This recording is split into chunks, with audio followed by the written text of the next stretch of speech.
this lesson, I'm going to teach you how to animate material attributes in Sequencer. Hey, welcome to Realtime Workflows. I'm MX Bell. I worked on Deadpool and Wolverine, Jurassic World Fallen Kingdom, 1917, Hobbs and Shaw, Wheel of Time, Little Mermaid, No Time to Die, tons more. What you're going to get on the channel are my pro tips and how I use Unreal Engine to make films. So let's get started. Let's make some stuff. See you down the road. Welcome back to Realtime Workflows. Right, so quite often one of the things that I get asked to do, and I've been asked it on several shows, is we're going to animate a camera through a piece of glass, right? And the idea is the glass isn't there, you know. But the problem that we've got with doing that is that there's always like a pop. It's always an unpleasant kind of sight that there's a pop as we go through. For example, if we go through here, through this glass, this is a particularly dirty glass. But as we go through, obviously at some point we pass through it. It's a binary thing. Is it still there or is it not still there? Have we passed through it yet? And it's not. It doesn't fade in and fade off. The most use of what I'm about to teach is that. So I'm going to use it as an example. But you can actually use this in quite a lot of different ways. What we're going to do is we're going to change the material, animate the material attributes from inside Sequencer. I'm doing this in Unreal 5.4. It's exactly the same in 5.6. The only reason I'm doing it in 5.4 is that this asset lives in 5.4 and I can't be asked letting 5.6 spend fucking ages opening this project. So I'll do the camera first, and then we'll just get that done.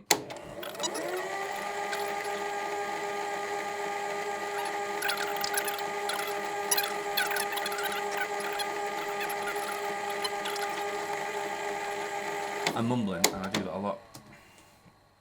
Right, so there's our camera move, and we can feel the pop there. It's not as unpleasant as you might think, but it does matter. We can make it nicer, and it's a good excuse to cover this particular problem. So if we were to grab this object, and this object is a blueprint, but it doesn't matter, the thing's still the same. So sometimes we need to, go into the blueprint, but it's the same method whether it's a blueprint or not. We're gonna add it so we're gonna possess it in the sequencer, basically add it to the sequencer. So we've possessed it. And now what we need to do is we need to select the object that we're talking about. I happen to know that it's L1, and now we've got L1. So that's exactly the same as if it was just now it's the same as if it was just an object that we'd added to the sequencer. We've just got the static mesh here now, and now we're gonna add our material parameters. All right. If we want to change the material, by the way, we can do it here. We have a material switcher. We could add that, and we could switch the material to something else if we wanted to, and we can keyframe that as well. But for now, we're just going to do this. We're going to add that, and now we can choose a property in the material with which to animate. So what we need to do basically is go to our material, we make a duplicate of it, and we change it to be masked, and we add here Dithered Opacity mask. So effectively, we've got a brand new material that we're using specifically for this purpose. It's a duplicate of the original, and that's just so we don't damage the original in any way, because there's other objects that are still using it. If the material is a material instance, so when you open the material, you get this view, you're going to go to the parent and change it there. Again, make a duplicate of it.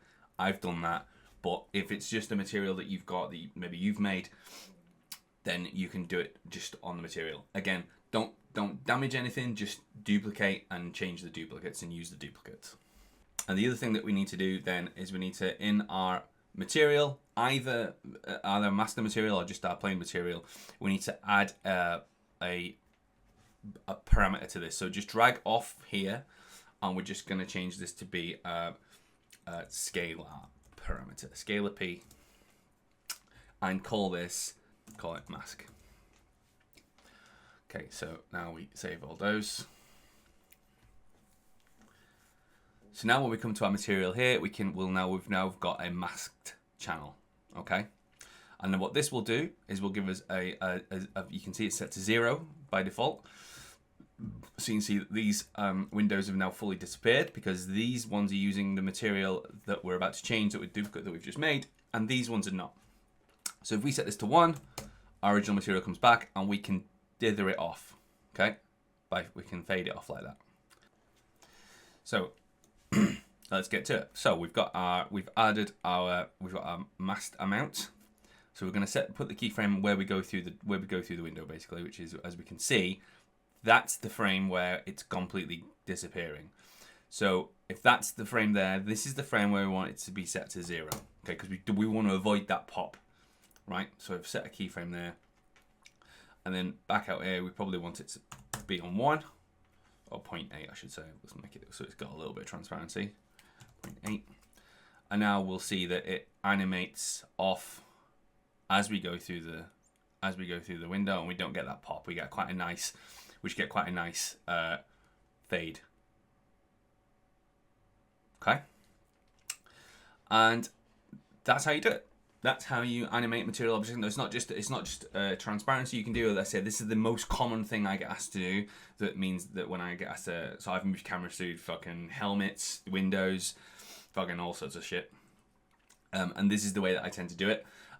If your camera's crashing through one of them, you probably don't need to worry about it. It's only on a sort of more gentle move. But that's how you animate material attributes in Sequencer. We possess it by adding it to the sequencer. And we click down here to add our material slot, and then we choose the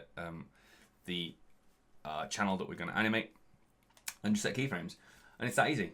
So thank you for watching. I will see you on the next one.